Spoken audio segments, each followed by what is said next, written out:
Welcome to Faith and Freedom.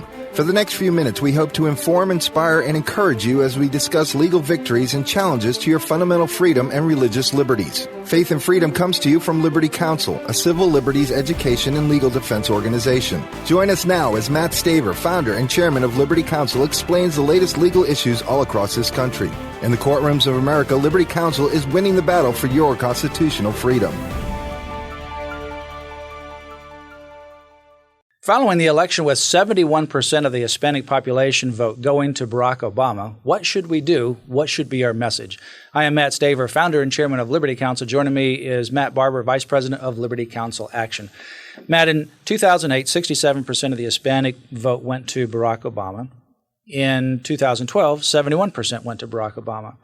If you go back and look at some of the statements that I've made back going to 2009, 2010, one of the things that I've said from there, and I've been very consistent with it, is that the presidential election, as important as it is who ultimately wins that in the White House, it's also important for the future of the Hispanic population.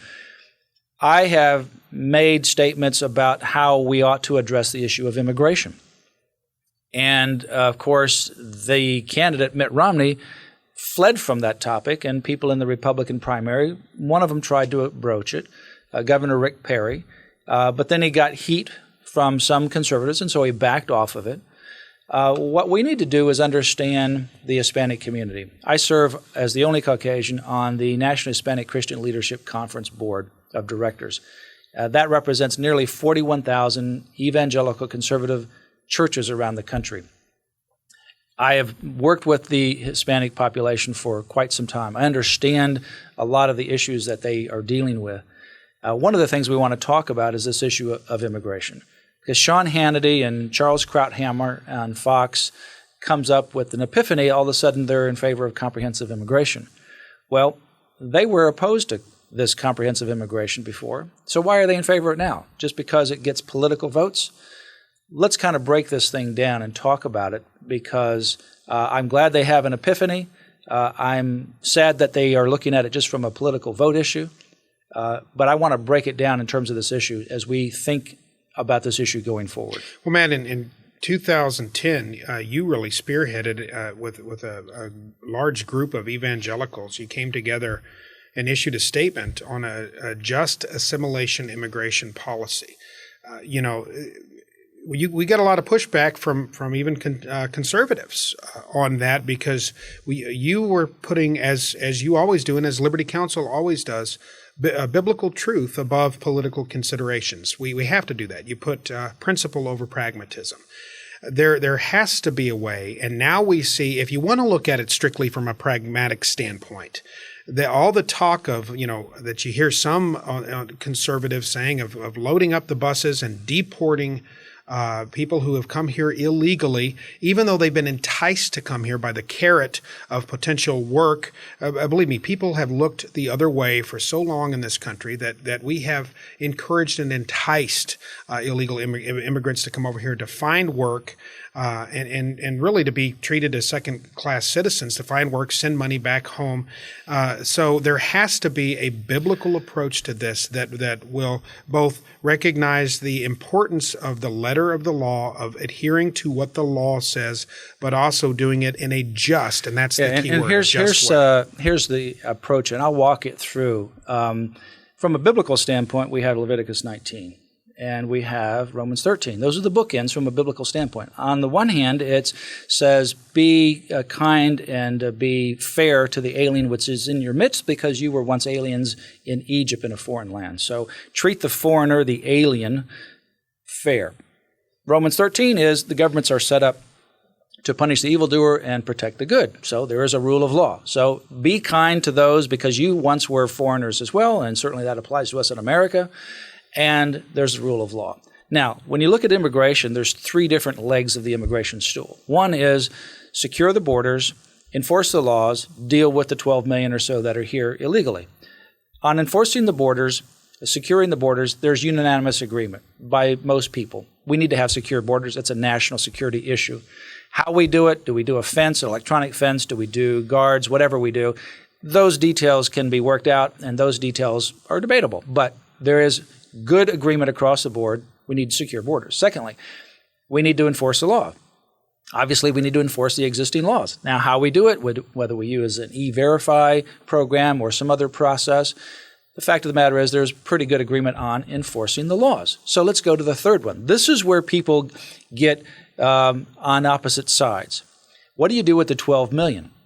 Well, here's my view. There's three things that you can do with the 12 million. There's three options. And one option is you deport every one of them. That's illegal. One option is you give them all amnesty, forgive them completely, and now they're legalized citizens, or they have temporary worker visas.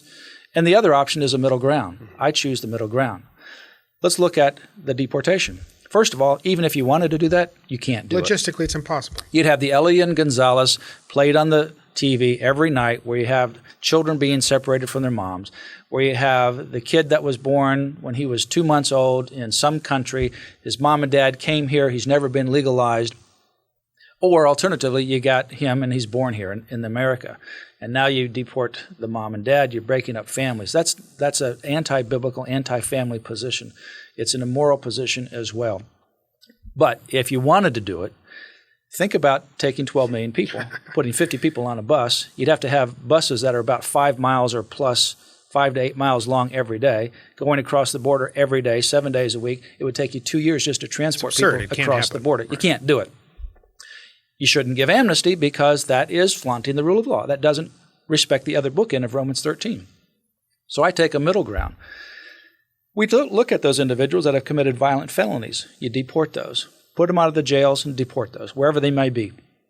Now you've got the block of them that are still here. And here's what we ought to do. Give them a choice. And the choice is to become legal, have some kind of legal status, temporary worker visa, or a pathway to citizenship. That's not amnesty. I'm opposed to amnesty. Now, when you do that, you would, if someone chooses legal status, if they don't choose legal status, then you have to deport. But if they choose legal status, you give them that opportunity to choose legal status. And some of them want temporary worker visas. Some of them want to be here as citizens. They have to have some kind of penalty because they did break the law. Not a penalty that's so overburdensome that it will ultimately destroy them, but a penalty nonetheless for breaking the law. They get back in the back of the line. They don't get special treatment. They get back in the queue. They follow that process. We need to reform our system so it's not bureaucratic and takes so long and overly expensive, because that's the problem with what we have now. And as they go through, they learn English, or they give the opportunity to learn English. We ought to have English classes for whatever language they have, and English becomes a new language for them in addition, not destroying their culture, but giving them even more employment opportunities, because anyone knows if you're bilingual, what does that do to your job opportunities? It increases them significantly. So you're actually helping them become more productive citizens. Go through and learn our founding documents and become citizens, or have temporary worker visa status. And then we need to do all that at once. We need to make sure at the same time we're doing this, our borders are secure, we're enforcing the laws, we're dealing with those that are here undocumented. Matt, I think you've laid out the just and the humane approach to this. But beyond that, it's the only pragmatic approach as well from a political standpoint, because Republicans need to understand that whole idea of deporting 12 million people, that ship has sailed. And as this election has illustrated, though Hispanics in droves are with us on the social issues. Yeah, they're more consistent with us on life and family. Much more conservative and with on life, on family. We could have allies in the Hispanic community if Republicans and conservatives would put forward a just, humane, and yes, pragmatic and practical approach. You've laid it out nicely. Yeah, and Mitt Romney gets a question in the second debate from a Hispanic female about what's your plan for the undocumented immigrants. He basically says, we're in favor of legal immigration. Well, duh, everybody is. And then he basically moves from that question and goes back to a previous question and ignores her. And I knew right then and there he lost the Hispanic community. He did nothing to reach out to the Hispanic community. He completely dodged it. He did nothing to reach out to youth, and he did nothing to reach out to women. We don't need to change our values. I think these values that I've just outlined with regards to immigration are the biblical, moral, and practical reasons. They also have political consequences. I don't do it because of political consequences like Sean Hannity, who all of a sudden had an epiphany. I have that position because I think it's the right position. It's the biblical and moral position. It's the practical position as well. You may disagree with that, and that's fine, but that, I think, is a defensible position. I encourage you to contact Liberty Counsel. Go to lc.org. Sign up for our Liberty Alert email. I think our values ought not to be changed. I think we ought to be able to reach out to the Hispanic community because consistently they are more pro-life, pro-family than most other communities as well. They resonate with our values. We need to understand and let them know that we care, that we are listening. And the Republicans haven't done that, and there was a consequence and a penalty that they ultimately paid during this past election. Go to lc.org for more information. You have been listening to Faith and Freedom with Liberty Counsel. We hope that we have motivated you to stand up for your faith, family, and freedom. We can accomplish a lot when we work together. Get informed and get involved today. Sign up for our free monthly newsletter, The Liberator. We will send it out to you free of charge. Stay informed with our Liberty Alert email updates. Just click on the website at www.lc.org or call us at 1-800-671-1776. Tune in next time to learn more about your rights right here on Faith and Freedom.